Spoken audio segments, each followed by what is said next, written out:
Здравствуйте! Сегодня в гостях у программы «Час пик» директор фонда VAC Тереза Ярочи-Мавика. Здравствуйте, Тереза. Здравствуйте. Для начала позвольте вас поздравить. Если я не ошибаюсь, в этом году вы получили гражданство Российской Федерации. Это повод для гордости или производственная необходимость? Нет, это повод для гордости. Прежде чем производственная необходимость, это точно тоже есть такой момент, потому что, знаете, если нет русского паспорта, есть очень много ведомств, в которые нельзя так просто прийти на какие-то встречи. Это почти проблемы. Но спустя 30 лет, мне кажется, жизни в России, мне кажется, это повод гордости. Это уже почти моя страна тоже, нет? Вы стали себя чувствовать более русской? Я чувствовала себя уже до этого. После этого я стала себя чувствовать спокойнее, потому что все очень намного легко. И чувствуешь себя, что, как сказать, что у тебя есть, что ты можешь сказать, что ты думаешь, как бы с точки зрения.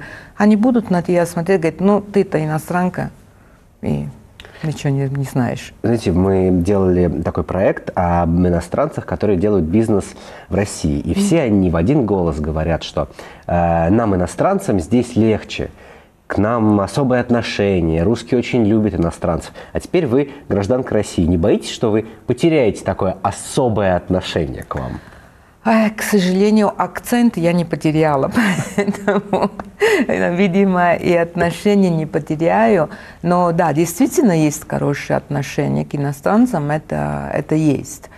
Но скорее это связано с комплексом, который есть у русского человека перед иностранцем. Комплекс, который не понимаю, чем обоснованный, но это не то, что облегчает жизнь, я вам говорю. То есть без паспорта или с иностранным паспортом, это значит, что постоянно нужно делать визу, постоянно нужно пройти через определенные бюрократические формальности. Они отнимают очень много времени. Вы были когда-нибудь в офисе, который называется ВМС? Приходилось. Вот. Я это не желаю никому. Видимо, у вас печальный опыт был, да? Просто очень долго все, очень долго и мучительно. Но русская бюрократия, она, да, действительно сильна. Но итальянская тоже не очень. Эта бюрократия, она везде одинаковая, просто. Человеку, который занимается искусством, бюрократия – это вообще, наверное, очень-очень неприятно. Противоположно. Да. Один из кругов ада Данте. Ваш фонд называется VAC, но в Википедии написано «Виктория. Искусство быть современным». Виктория ни при чем? Нет, этот фонд был основан ровно 10 лет тому назад. Вместе со мной господин Микельсон, который принял это приглашение от меня создать этот фонд, и он тогда решил его звать в честь дочери, которая тогда была маленькая. Сейчас она неотъемлемая часть этого нашего дела. И вот это длинное название, оно нас очень сильно обременяет, опять очень много проблем. Поэтому мы решили, что раз она физически с нами, сейчас не надо ее упомянуть, она с нами каждый день, мы можем уйти от этой расшифровки и просто назвать себя VAC, или, как говорят по-русски, ВАК, не хотят говорить VAC, неважно. Это акроним, который будет значить что-то само по себе. И оно уже значит что-то само по себе. Водка and caviar? Например. Хорошо.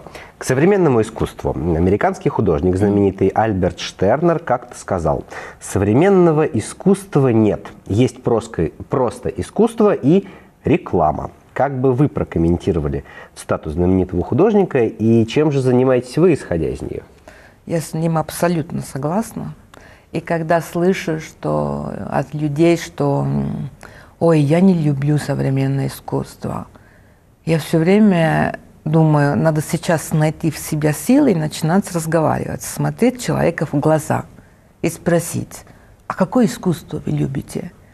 Потому что искусство, оно как бы не то, что разделяется между современным и несовременным. Просто это ошибочное определение. Что такое современное искусство?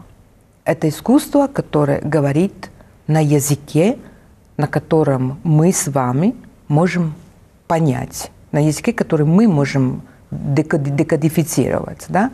То есть это язык, который останется всегда современным. Поэтому искусством, если оно таким является, оно всегда современным. Объясняю случай. Не знаю, любимый художник какой-нибудь Караваджо.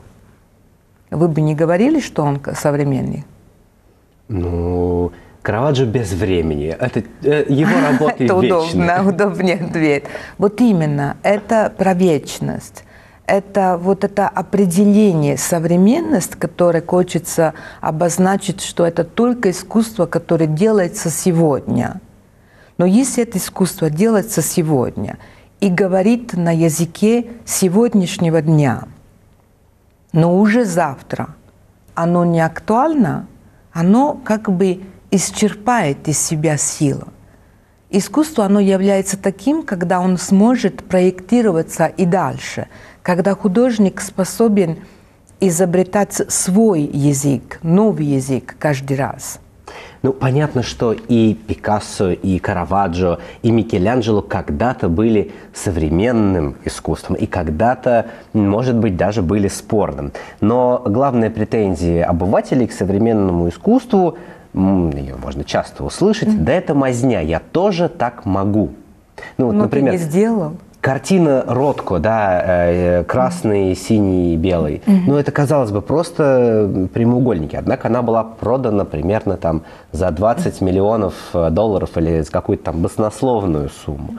Вот где та грань между искусством и мазнёй, между шедевром и мазнёй? Прежде всего, эта грань не проходит через стоимость. Не пройдет через денег, которые вы заплатите, да? Ротко не потому, что стоит миллионами, а потому что он как раз эту мазню сделал до других. Эту мазню он изобрел как свой язык, новый язык. Он этот язык изобрел прежде, чем другие делали. Есть знаменитая книга, которую наш фонд перевел, наверное. Она называется именно так «Я тоже так могу». Это книга, которую написал итальянский куратор. Он очень известный у нас, он был директором Венецианского биеннале, директор музея Уитни. В общем-то, все, что можно было делать в этом жизни, он сделал. И написал эту книгу, потому что, видимо, его тоже, наверное, измучили с тем, что «ну это же мазня, я тоже так могу». И там он очень красивые метафоры привезет, не связанные конкретно с миром искусства, да, с искусством самим.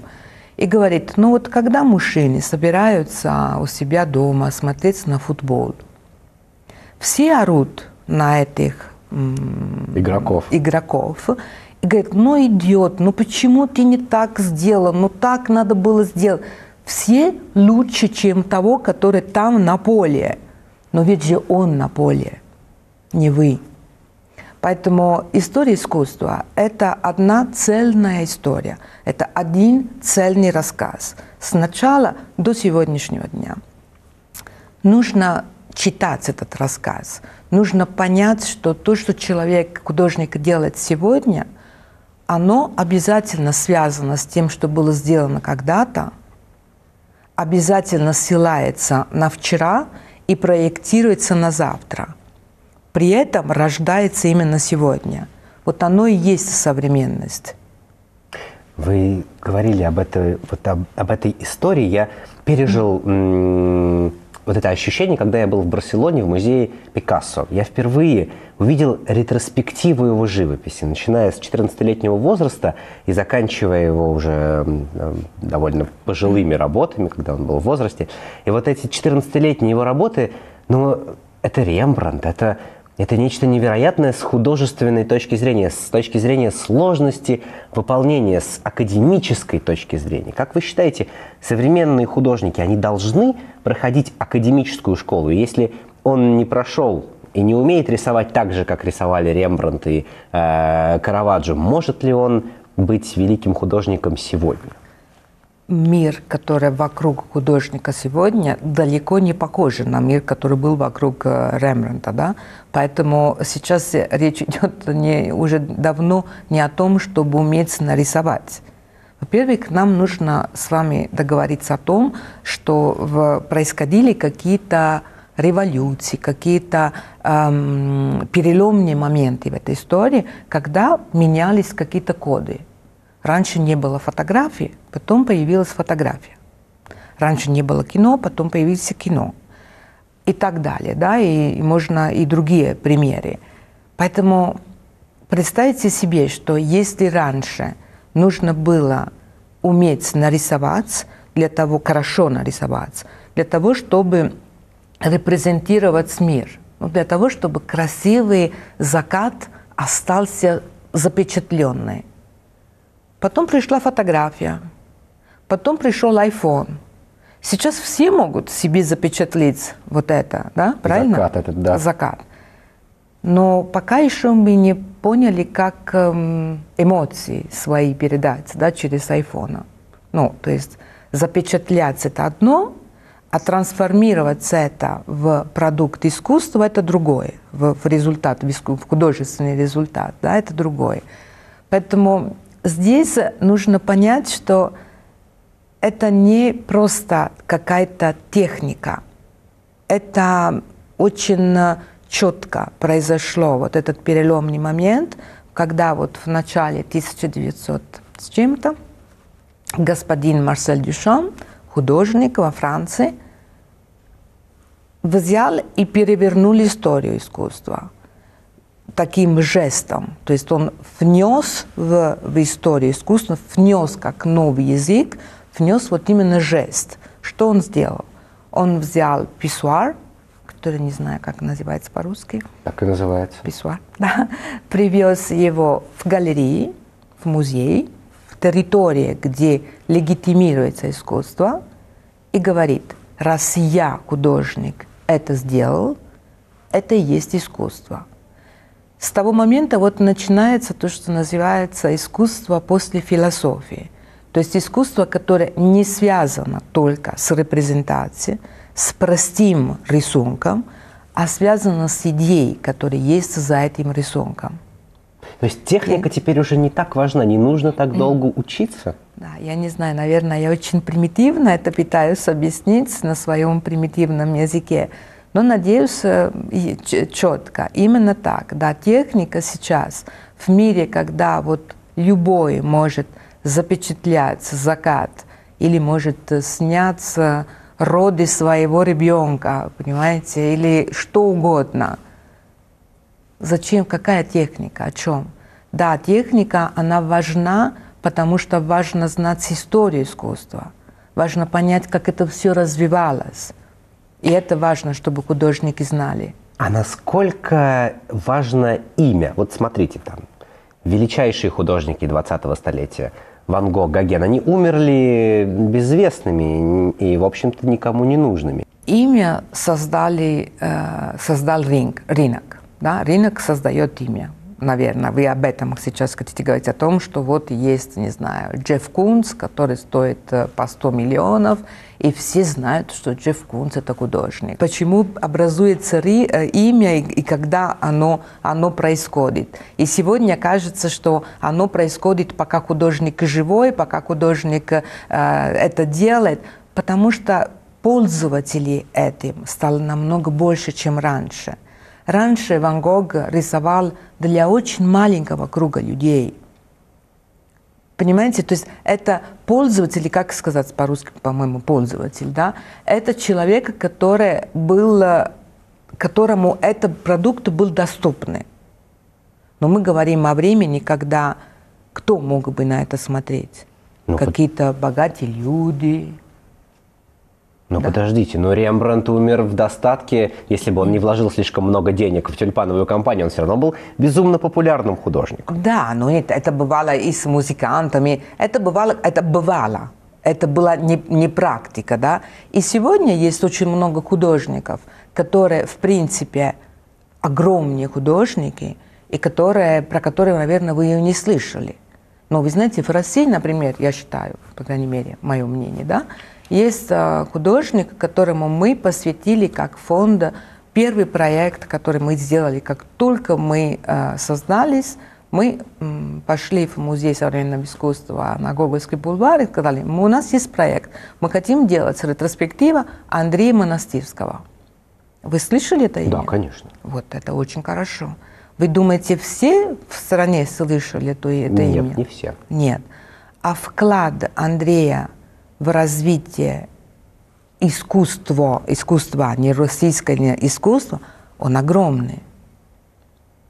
Но он не производит что-то, которое становится может стать очень популярным. Да? Это не объекты, это не картина, который можно к себе повесить. Это не то, что называется, может сразу стать секси для очень неподготовленного коллекционера. Поэтому нужно какое-то время, нужны какие-то другие инструменты. Нужны галереи, нужны музеи. Но что же делает сегодня современного художника популярным? Рынок? Галереи или все-таки талант? Талант – это слово, которое связано со способностью рисовать. Ну, создавать, будем так, творить. Творить. Творить – это глагол, который вот от творчества, от того, что ты делаешь руками. А это опять искусство, это не делается руками. Это не тот продукт, который вы видите перед собой. Еще один великий русский художник и современный Юрий Альберт очень красиво это говорил на русском языке. Говорит, искусство – это то, что останется потом у тебя в голове. Это после того, что ты посмотрел на этот предмет искусства и ушел оттуда. Это тот механизм мысли, который рождается у тебя в голове, вот оно и есть искусство. Поэтому здесь нам надо с вами понять, что это такое знаменитость. Знаменитость или популярность, что это? Это если какие-нибудь популярные журналы опубликуют, или если, не знаю, аукционный дом продает дорого. Это не факт, что потом этот художник останется в истории искусства. Таких случаев очень много. Вы знаете, это для кого-то это бизнес. Есть история о том, что каких-то художников провели через аукционные дома, через аукционы, сами продали, сами купили, чтобы поднять цены, а потом ничего не случилось. Дальше. История, время это все покажет, рассудит. Да, красивый глагол. На вашем месте буквально неделю назад сидел популярный в России арт-дилер Гарри Татинсян, и в своем интервью он сказал такую фразу: «Большого художника может понять только большой художник».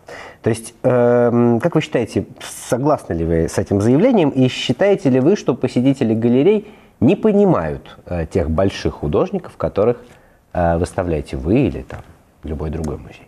Я не знакома с господином Татинсян, вернее, встретились очень много лет тому назад, но про него я услышала, что у него есть такая уверенность в том, что он, как арт-дилер, как галерист, вправе обучать, вправе сказать, вот я легитимирую это, да. Вот это не только про него, это музей тоже так думают. Да, вы знаете, есть, как сказать, есть в CV художника самое главное, это какие были музейные выставки. Правильно? Самое главное, в какие он коллекции попал. Это вот как сложится история. Потом это надо пойти на второе чтение. И нужно понять, а какой это музей? Это серьезный музей?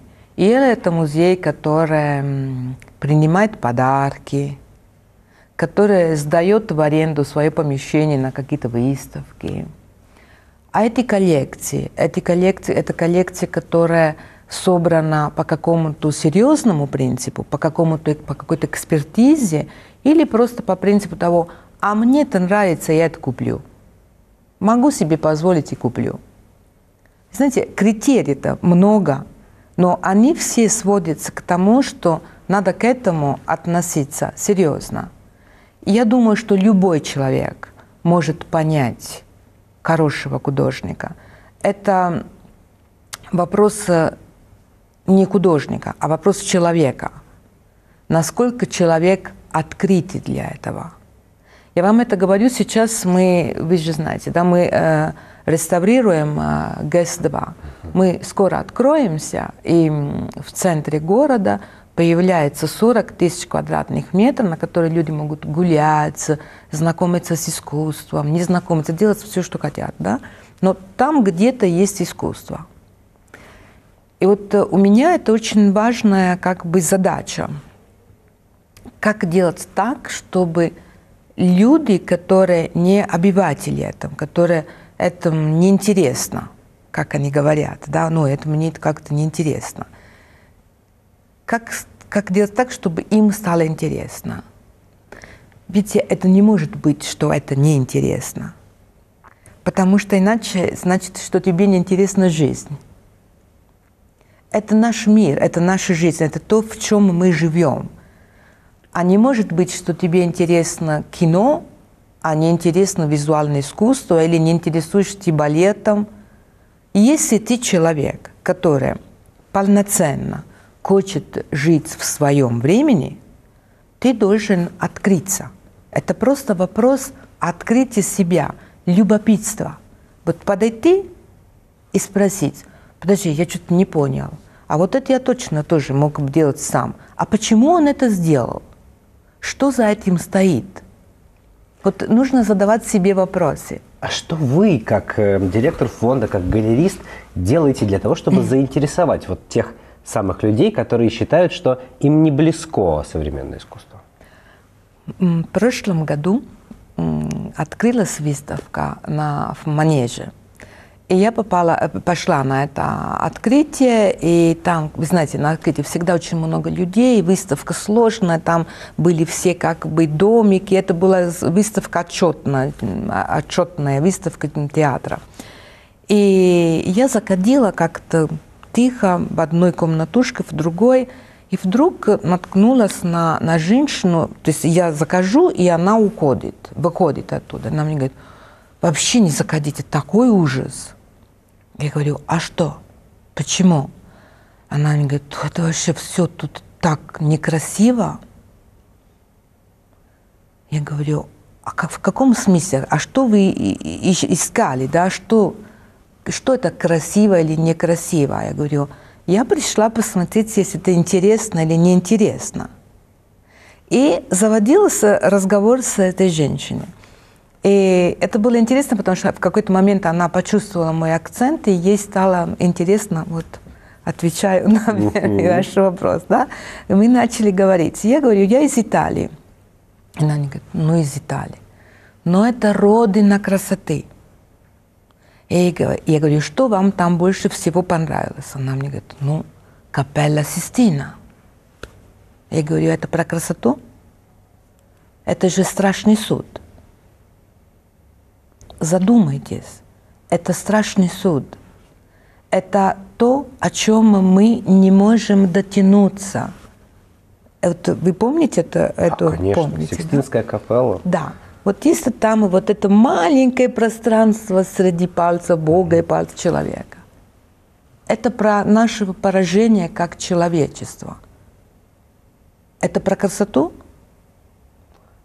Или это про это то, про чтобы... вечность. Это про то, чтобы себе задавать больше вопросов, чтобы стать более осознательно смотреть на все. Это и есть роль искусства. Искусство не для того, чтобы было красиво или некрасиво. И не для того, чтобы на диване. Это другая история висела, да? Так вы зашли в эту комнату, там было действительно что-то некрасивое?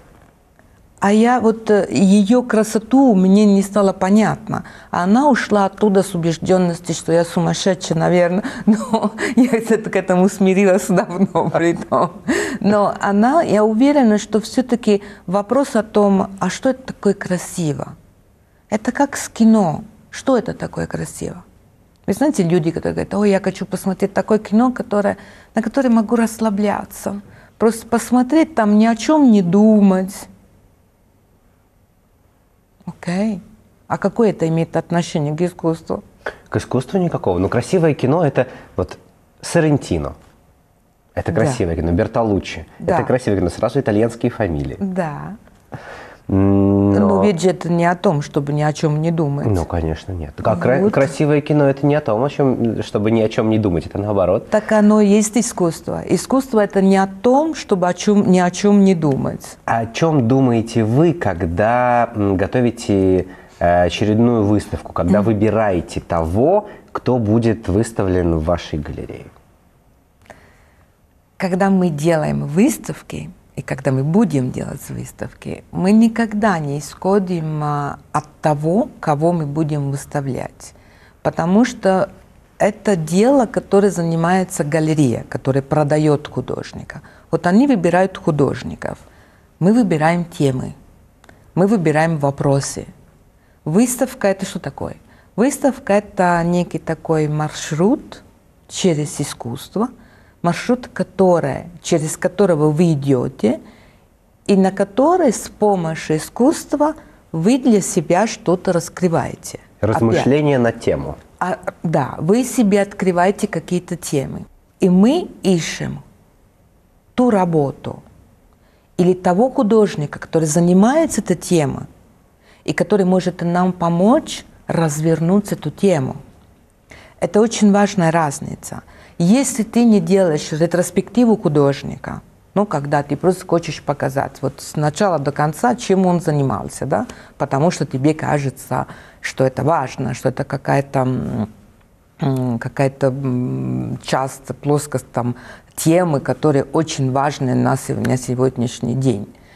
Вот если ты не делаешь это, ты делаешь другое.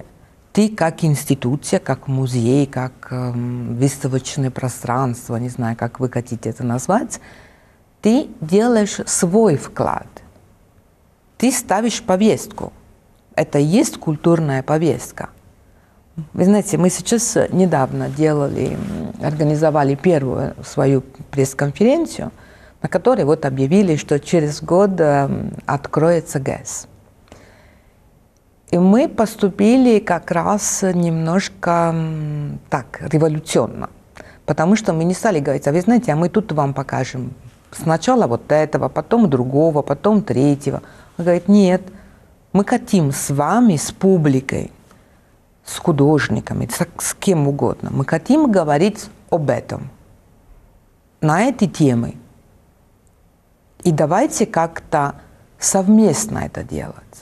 Когда сместишь свою точку зрения с этой стороны, становится сразу понятна роль самой публики.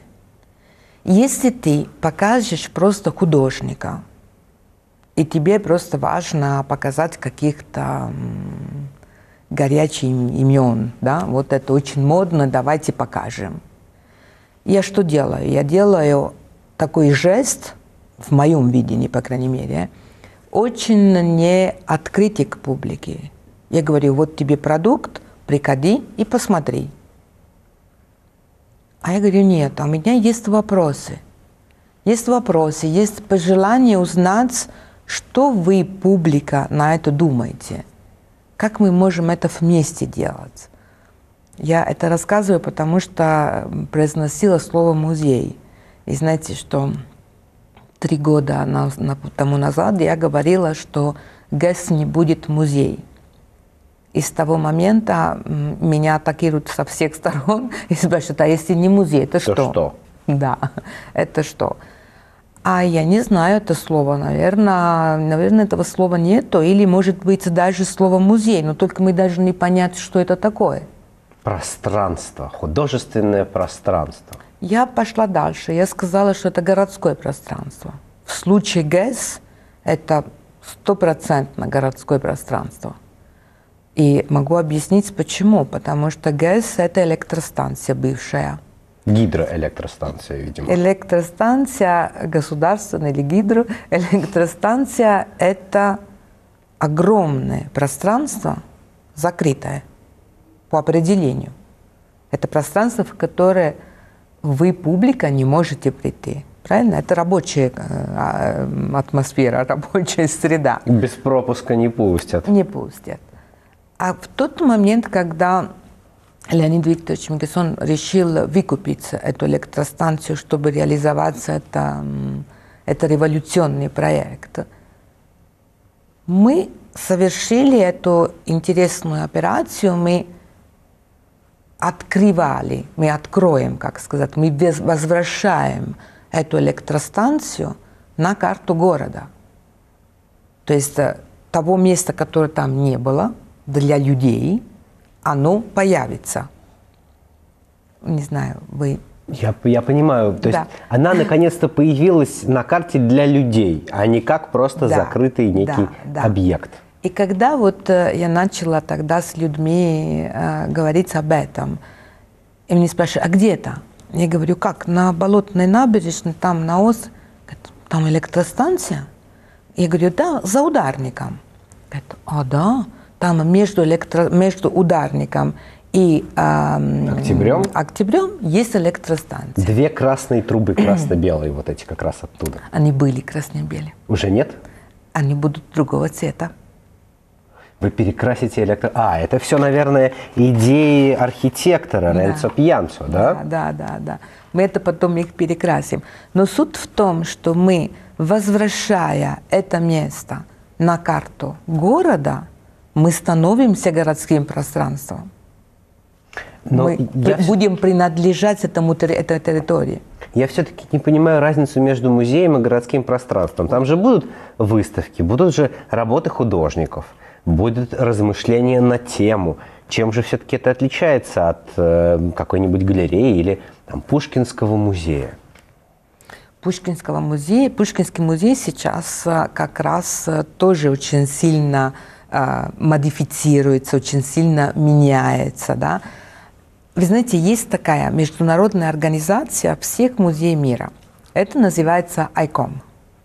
Эта организация занимается как бы нетворкингом, это много всего остального. Сейчас они очень сильно озадачены тем, чтобы найти новое определение музея. Мы начали до него, но они сейчас к этому пришли уже. Потому что музей, когда он родился, он, скорее всего, был архив. Он, скорее всего, был место для специалистов. Место, в котором храняется что-то для того, чтобы передать дальше. Потом стал публично, открыто для посещения. Публичном в этом смысле, да, открытый для посещения, но не открытый для участия.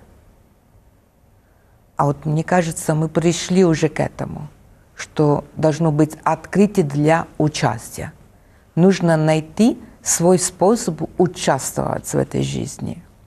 То есть правильно я понимаю, что вы жаждете обратной связи, чтобы люди, которые приходят в это городское пространство, тоже стали частью современного искусства? И мы очень много сейчас делаем для этого. У нас там в фонде сейчас работают 80 прекрасных ребят, и многие из них озадачены именно этой. То есть как создать вот эти сообщества, которые существуют в Москве уже много, да, Есть те, которые занимаются только кино, те, которые занимаются только спортом, да. И как делать так, чтобы создать то, что называется на английском common ground, то есть создать общее поле. Базу. Общее, которое будет общее, потому что каждый может там что-то для себя найти. Но, на мой взгляд, Россия несколько патриархальная, что ли, страна. Насколько вообще современное искусство и вот такой вот, можно сказать, революционный подход к нему, как вы считаете, найдет отклик здесь? Россия патриархальная. Я вам напомню, Родина-мать. Ну да, Родина-мать, конечно. Родина-мать. И мне кажется, женщины имеют огромную роль в этой стране и везде в мире. Вы понимаете, патриархальная, да, это несколько такая вот более традиционная, что ли. Мы немножко трудно открываемся новому. Это очень серьезный разговор. Трудно открываемся новому. Сначала давайте мы новое покажем, а потом посмотрим, кто и как будет открываться. Когда вы говорите «мы», вы имеете в виду кого? Вы имеете в виду, например, молодежь от 14 до 18 лет? Московская? Нет. Да, нет, знаете, она открытая ко всему, она принадлежит миру. И будущее принадлежит им. Кто мы такие, кто я такая, кто мое поколение, чтобы им сказать, показать, обучать. Это же люди будущего уже. И мы без них никуда. Это у них надо учиться, именно молодежи. Знаете, как у них горят глаза? Это же фантастика просто. Это же дает сил, дает желание жить дальше и работать. Но это только сейчас или тогда, когда вы сюда приехали, это было примерно 20 лет назад, около того? 30. 30 лет назад, тем более. Было все так же? Или произошел некий скачок культурный, образовательный, я не знаю? 30 лет тому назад горели не только глаза, горело все, по-моему. Если так по-честному. Случился скачок. Есть такое прочтение, что как бы я часто слышу, да, мы катимся назад, мы идем назад. Вот прошлое возвращается. Прошлое не возвращается. Исторически доказано, как бы прошлое не возвращается. Да? Мир вокруг очень сильно изменился. Мир меняется вместе. Мы живем в глобальном мире, и все меняется вместе. Ну, смотрите, не знаю, вы очень молодой, но я помню, какой был интерес, какое было отношение к тому, что вы назвали современное искусство, лет 20 тому назад. Какое? Никакой. Вообще. Вообще никакой.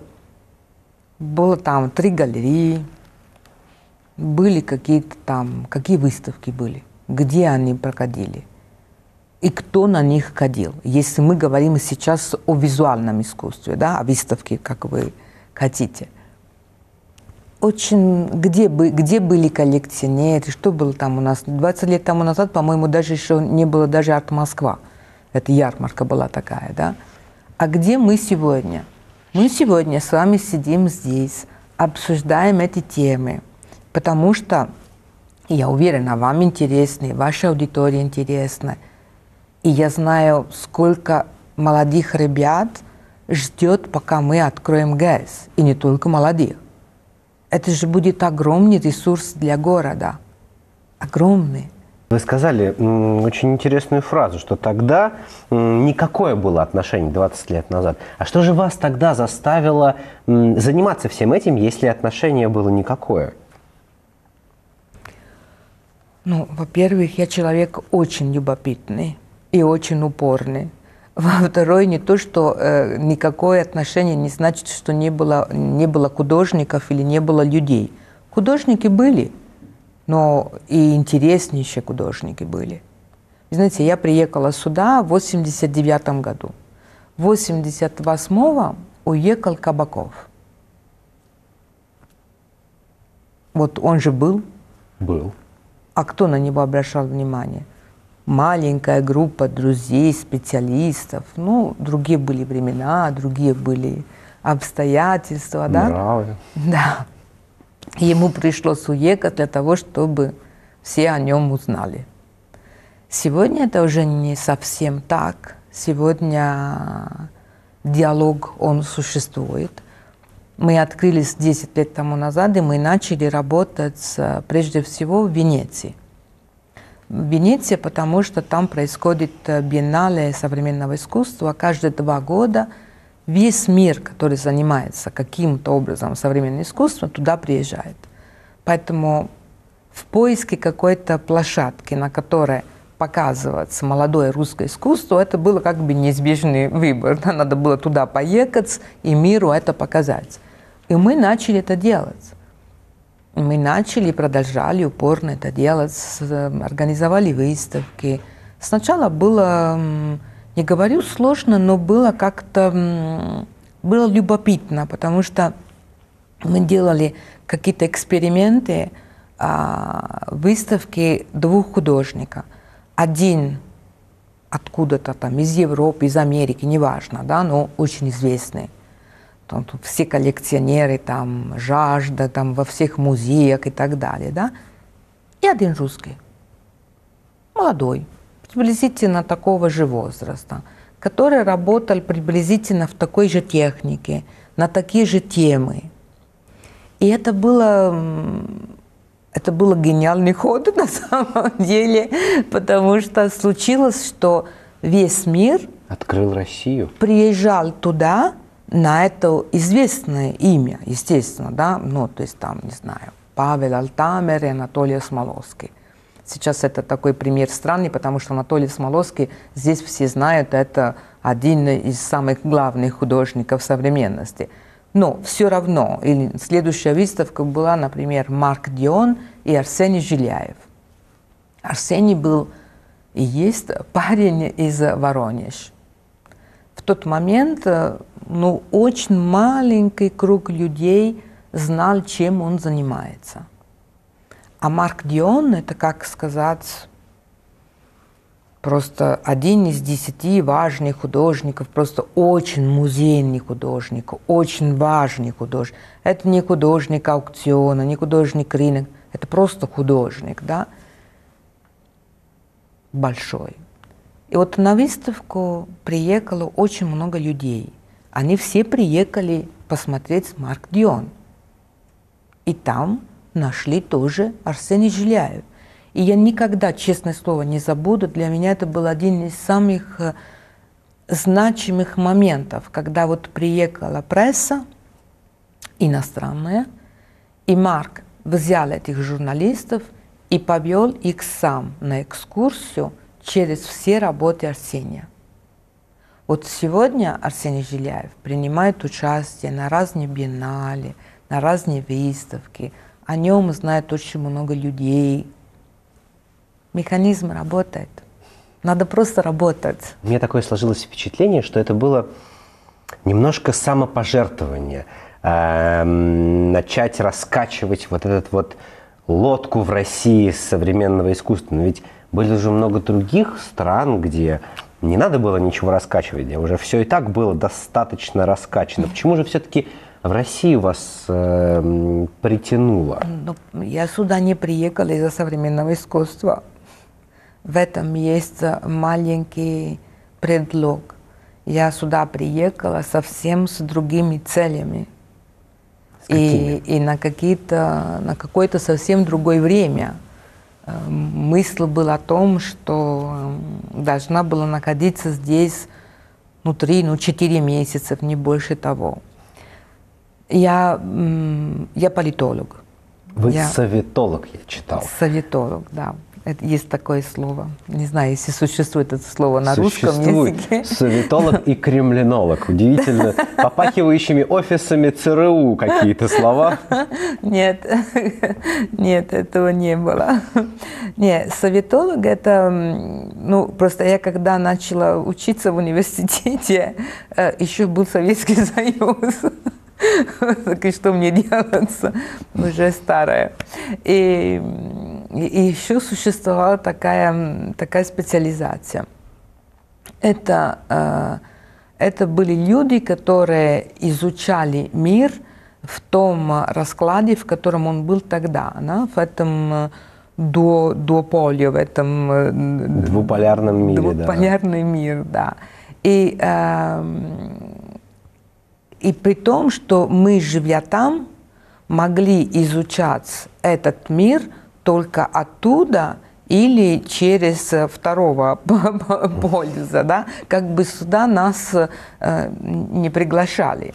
Сюда приезжали специалисты, филологи, люди, которые изучали то ли историю, то ли, не знаю, язык, ну что-то, ну, конкретно не политика, не современная история, современную историю. И так я закончила свой факультет и благополучно подала на грант, чтобы поехать в Америку и дальше этим заниматься. И стать советологом. И это было 1988 года. И тут вышло, что впервые в истории Академия наук российская принял каких-то других специалистов, которые не филологи, ну, других областей. И среди них нас было 2. И моя жизнь изменилась. И я не собиралась, я не думала, что я даже, знаете, просто даже не было мысли, как говорят, не было мысли, потому что не было такой возможности. Поэтому, когда мне позвонили и сказали, что грант дали и приглашают в Москву, для меня был какой-то странный момент. Я его до сих пор помню. Вы помните тот момент, когда вы приехали? Было что-то шокировавшее вас? Вы себе представляли Россию совсем другой? Я представляла себе... Представление о России, я должна признаться, что я южный человек. Представление о России идет только как холод. У меня было только связано с тем, что здесь очень холодно. И оно так и было, когда я приехала. Было действительно очень холодно. И до сих пор мне холодно. С этим делаться ничего невозможно. Но шокировала меня сама идея, что я по-русски не говорила. Начнем с этого. Вы же советолог. Вас должны были учить русскому языку. Так нас учили, но только это был не тот язык, на который говорили люди, знаете. Это тот язык, на котором можно было читать газеты, политическую литературу. Понимаете, о чем я говорю? Конечно. Это язык сделан из 100 слов, и когда ты придешь, и тебе надо чего-то, хлеб купить, становится сложно. Тем более в 1989 году было сложно и даже с языком это купить, ну неважно.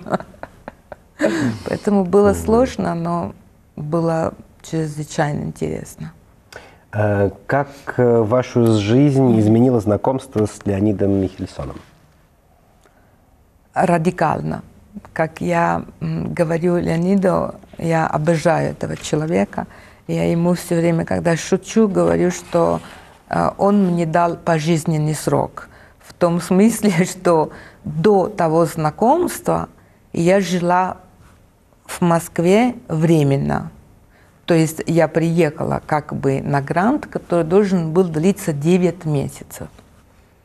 Потом начала думать, что слишком холодно, умру, невозможно. Давайте поторгуемся, давайте я побуду там 3-4, не больше того.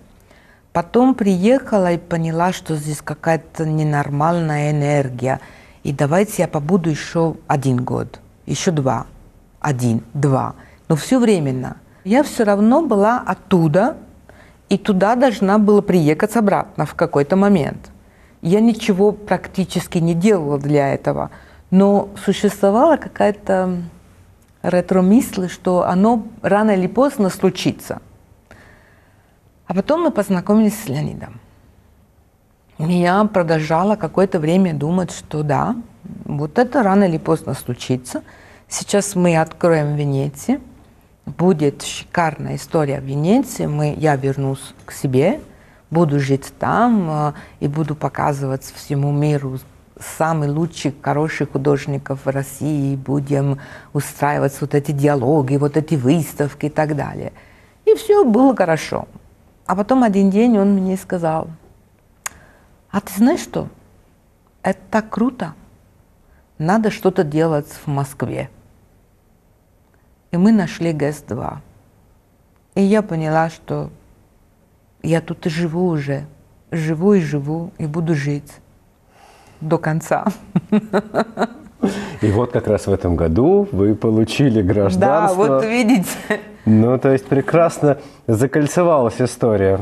Она закольцевалась во многом. Она закольцевалась, потому что я же приехала сюда, как я вам говорю, на грант. Мне надо было учиться, законодательство какое-то, да, мне надо было понять механизмы. Но я сама ведь ушла потихонечку в мир культуры, в мир искусства. Там, где действительно история делается, это большая история с большой буквы, да. И это настолько завораживало меня, что протянуло меня здесь остаться. А действительно, в какой-то момент, когда я вот на ГЭС посмотрела, вот я и подумала, что, видимо, к этому надо было прийти. Вот все это случилось, потому что надо было прийти к этому. ГЭС – это главный, да, проект. А есть еще какие-то планы на будущее? С чем вы связываете свое будущее здесь еще? ГЭС – это настолько большой проект, что уж, пожалуйста, спасибо. Заканчивая наше интервью, хочу философский такой вопрос вам задать. Британский философ, вопрос философский, британский философ Гилберт Честертон сказал: искусство – это всегда ограничение, смысл всякой картины в ее рамке. Как, по-вашему, должно ли быть ограничено искусство или нет? Искусство – это свобода. Всегда оно было так, и всегда оно будет так. И свобода, она заканчивается в тот момент, когда моя свобода заканчивается, в тот момент, когда начинает ваша свобода. И это искусство, что такое рамки для искусства? Это рамки для искусства, это закон, да, чтобы не противоречить закону, чтобы не повредить другим людям. Но искусство – это о том, что будет, о том, как это сказать. Это, мне кажется, свобода – это прекрасное слово для того, чтобы ассоциировать его с искусством. То есть искусство – это то, что за рамками картины, абсолютно, а не внутри нее. Я же вам говорила, искусство – это то, что происходит у вас в голове после того, что вы на эту картину посмотрели. Поэтому какие рамки там могут быть, это не рамки у этой картины, это рамки, которые у вас в голове есть. И вот наша задача – расширить эти рамки. Ну, я после этого интервью абсолютно точно расширил границы своего мышления. Спасибо большое, было очень интересно. Спасибо, извините за ошибками. Наоборот, вы очень хорошо говорите по-русски. Спасибо большое. Сегодня в гостях у программы «Час Пик» была директор фонда VAC Тереза Ярочи-Мавика. Спасибо. Спасибо.